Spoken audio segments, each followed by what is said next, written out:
Bonjour tout le monde. Alors, après la vidéo forte en émotion de la semaine dernière, que je vous remettrai quelque part parce que il faut la voir, parce que je vous parle du clan Bennett, donc forcément il faut aller voir. Mais bref, début de mois, fin de mois même plutôt, donc voilà pour l'update lecture slash book haul.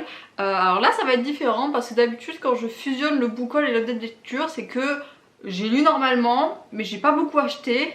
Là, c'est l'Apocalypse, question lecture, j'ai lu qu'un livre et unique livre et j'ai acheté un peu plus pour le coup. Mais voilà, je termine ce Cold Winter Challenge sur les chapeaux de roue. Ah vraiment, il n'y a pas d'autre mot. C'est ironique bien sûr, hein, parce que j'ai lu qu'un livre alors que je voulais en lire 3 ou 4, mais j'étais pas dans le... Ouais non, j'étais pas dans le mood de lecture ce mois-ci. Donc bon, passons. Donc dans cette vidéo, je vais vous parler rapidement de ma seule lecture du mois de février. Je vous ferai rapidement un bilan sur le Cold Winter Challenge, comment ça s'est passé en général, tout ça. Parce que même si le mois de février a été catastrophique, j'ai quand même plutôt bien lu, je suis globalement contente du Cold Winter. Et après, je vous montrerai mes achats du mois de février parce que j'ai pété un câble sur ma saga, enfin l'une des sagas que j'aime beaucoup, question manga. Et puis voilà le sommaire de cette vidéo. On commence. Pour le mois de février, j'ai lu ceci. Ça y est, je suis à jour, je crois, des sorties poche de Donato Carrisi. Mais je vous présente le jeu du chuchoteur de Donato Carrisi aux éditions Le Livre de Poche, qui s'inscrit dans la saga Le Chuchoteur, avec le chuchoteur, l'écorché et l'égaré. Donc le jeu du chuchoteur est un peu un 4e tome entre guillemets, même si voilà, les livres de Donato Carrisi peuvent se lire indépendamment les uns des autres. Même si là encore, je pense très fortement qu'il faut avoir lu le chuchoteur avant de se plonger dans le jeu du chuchoteur, parce qu'il y a des choses, notamment vis-à-vis du personnage de Mila, que si on n'a pas lu le chuchoteur, on va pas comprendre. On peut le lire, vraiment, je pense que ça se lit facilement sans avoir lu les tomes d'avant, mais vous allez louper des trucs. Alors ça c'est clair, parce qu'il y a beaucoup de références par rapport à voilà, ce qui se passe avant, voilà, tout le système du chuchoteur, voilà, c'est quelque chose, c'est un terme assez...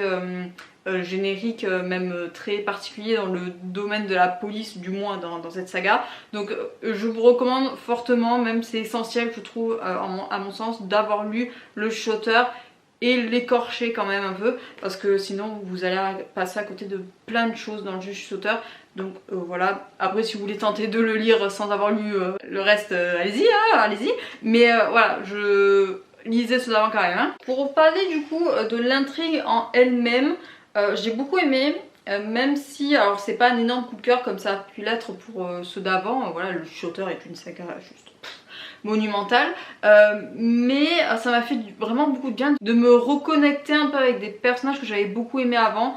Je sais que le personnage de Mila, et même là encore, est un personnage qui m'émeut beaucoup, qui me fait me questionner beaucoup, parce que c'est quand même très compliqué de s'attacher à elle et de comprendre aussi son mode de fonctionnement, parce que c'est un personnage très particulier qui dans le premier tome est assez dur. Là elle est encore, mais elle s'adoucit un peu, notamment grâce à sa fille Alice. Mais voilà, c'est un univers quand même qui reste très sombre, et là l'auteur va utiliser comment dire, l'univers de la réalité virtuelle, voilà, voilà, pour mettre en avant des crimes qui se passent dans la réalité. Et c'est assez compliqué à vivre, c'est assez dérangeant. C'est vrai que je me suis jamais intéressée à la réalité virtuelle, je me suis jamais voilà, renseignée sur les jeux comme les casques VR, tout ça, vraiment rien du tout. Et c'est vrai que le pouvoir que peut avoir le virtuel sur ce qui peut voilà, se passer dans la réalité est assez troublant et assez dérangeant je trouve, et c'est ce qu'il met en avant et c'est très bien fait. Après on va suivre du coup Mila qui va suivre une disparition, voilà. C'est une policière qui est expérimentée dans voilà, la disparition d'enfants notamment. Là surtout que ça va la toucher de très près, donc elle va faire des choix je pense qui vont être fortement influencés par voilà, la personne disparue, et qu'elle n'aurait pas fait avant je pense, mais ça montre encore une fois son évolution. et c'est très très cool. Franchement j'ai beaucoup aimé voilà, la suivre dans cette enquête très compliquée où elle remet tout en question, même la confiance qu'elle a pu avoir en d'anciennes personnes, parce que justement le jeu à un moment donné commence à lui détraquer sa manière de penser, et ouais, c'est assez bien fait. Et ouais, il y a plusieurs fois où je me suis dit ah ouais d'accord ok, donc j'ai été un peu comme j'aurais pu l'être après une lecture de Donat Ocarici où je n'avais plus aucune confiance en l'humanité. Là voilà, ça m'a fait naître le doute vraiment, comme voilà, je suis une personne comme ça, voilà, je me méfie de tout et de n'importe quoi. Mais voilà, ça n'a pas été le même effet profond comme ont pu être mes lectures précédentes. Mais voilà, le juge Schauter quand même reste un très très bon thriller à mon sens. Et puis après voilà, pour la fin, alors je me doutais franchement de, comment dire, de Alice, hein, parce que de toute manière c'est dit un peu depuis l'écorché que elle a un pet au casque, cette fille. Voilà, je vais juste dire ça pour éviter de vous spoiler. Mais voilà, elle est un peu chelou et ça se voit à 2000 à mon sens. Voilà, après Mila c'est sa mère, donc forcément elle a un peu des œillères sur comment peut se comporter sa fille à certains moments. J'ai beaucoup aimé aussi comment dire, le fait qu'elle s'allie avec son ancien collègue de boulot. Je me souviens plus comment il s'appelle, mais ouais, je l'aime beaucoup parce que justement il va y avoir une espèce de rôle entre les deux, et puis il va y avoir un nouvel allié qui va se mettre en place. Franchement c'est assez tordu, et après le gros cliffhanger en gros sur l'enquête en elle-même, ça par contre je l'avais pas vu venir parce que j'avoue que j'avais pas trop réfléchi, mais ça m'a surprise un peu, et sur le coup je me suis dit putain, dans quoi on va embarquer là pour le prochain, je ne sais pas, je ne sais pas, mais d'accord, ok.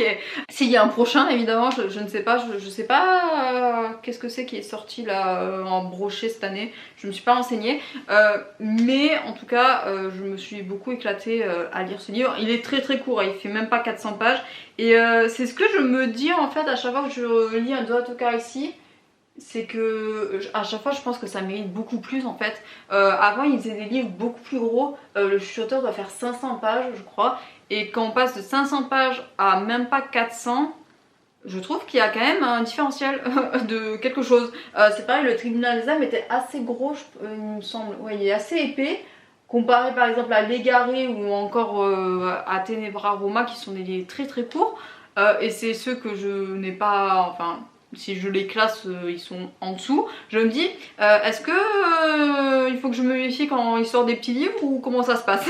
Alors je pense qu'il faudrait que je lise d'autres auteurs de thrillers, parce que il me semble que je commence à m'habituer vraiment à son style d'écriture, à son style de comment il peut réfléchir, comment il peut nous amener, ce qui fait que je suis de moins en moins surprise sur, voilà, sur ce genre de livre, alors qu'avant je l'étais complètement, voilà, mon cerveau était ravagé.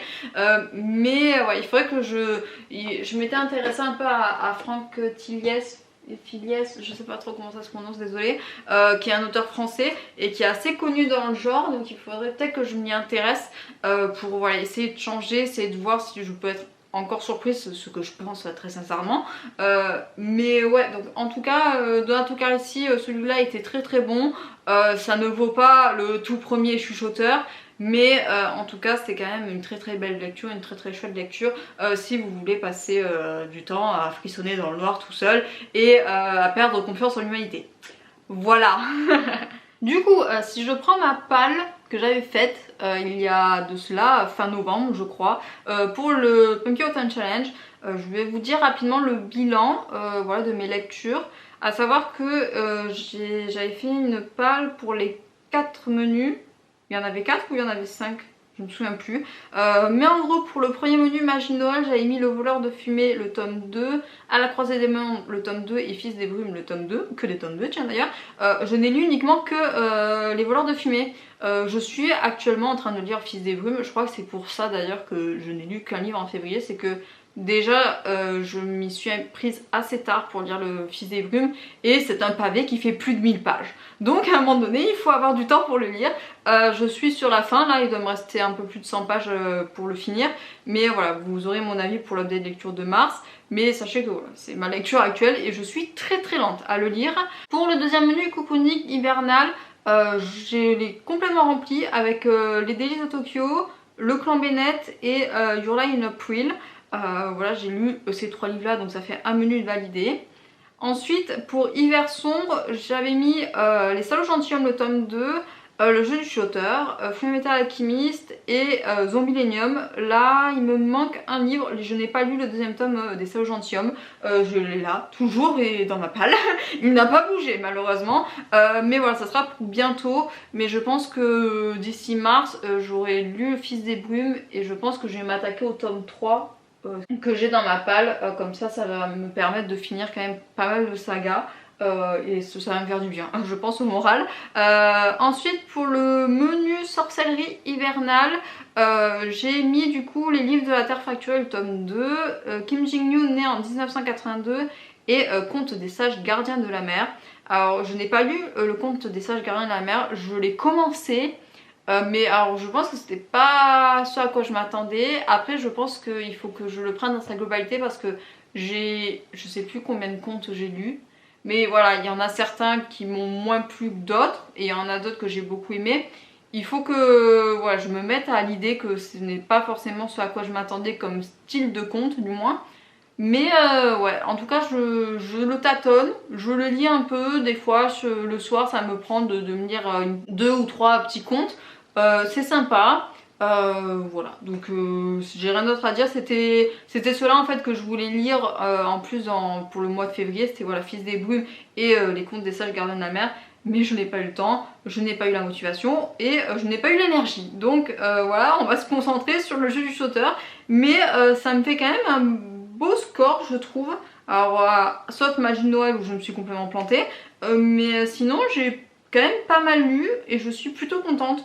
Donc voilà, de toute manière je pense que je vais vous reparler de la semaine prochaine de mon ressenti général sur les challenges et sur ma manière de lire en général. Mais en tout cas c'était très très cool et je sais pas quel challenge je vais faire, je pense que je vais faire le mois de la fantaisie après, donc ça sera en mai. Ouais, je pense que ça va me permettre de souffler un peu pour les challenges, de lire ce que je veux un peu. Enfin bref, je pense que j'en reparlerai plus voilà, dans la prochaine vidéo qui sortira, j'ai plus ou moins mon planning en tête. Mais voilà, ça sera tout pour le Commentaire Challenge. Ce fut un très très beau challenge que j'ai fait tout seul dans mon coin là pour le coup. C'est assez rare parce que pour le Pumpkin Autumn Challenge je partage quand même un peu sur Facebook. Là j'avoue que le Cold Winter je suis restée plutôt toute seule dans mon coin. Donc bon, voilà, c'est ma manière de réfléchir là maintenant actuelle. Voilà, tout va bien dans ma vie, mais c'est vrai que là j'ai été plutôt très solitaire. Hein. Pour finir cette vidéo, je vais vous parler du coup de ce que j'ai acheté pendant le mois de février, rapidement parce que c'est une seule et même saga, et voilà. Il s'agit de Girl in April du coup, dont je vous ai cité le premier tome précédemment. J'ai le tome 3, 4, 5, 6, 7, 8, 9. Pourquoi je n'ai pas le tome 2? Parce qu'il est introuvable. Voilà, alors je sais pas, j'ai envoyé un mail à la maison d'édition pour savoir si c'était une rupture normale ou s'ils avaient juste complètement arrêté de l'éditer. Ils m'ont pas répondu. Une larme coule, mais bon c'est pas grave. Sur certains sites que j'ai vus, il sera en cours de réapprovisionnement. Je sais pas trop, du coup il me manque le tome 2, le 10 et le 11. Voilà, donc je guette un peu les sites, je guette un peu Vinted. Je vais voir un peu à Gibert tout ça. S'il y a des, voilà, s'ils sont d'occasion ou pas, mais je suis un peu déçue. Après c'est vrai que c'est moi qui m'y prends un peu 1000 ans après parce que j'ai regardé un peu la date de sortie, ça date de 2016 je crois, donc il commence à dater ce manga.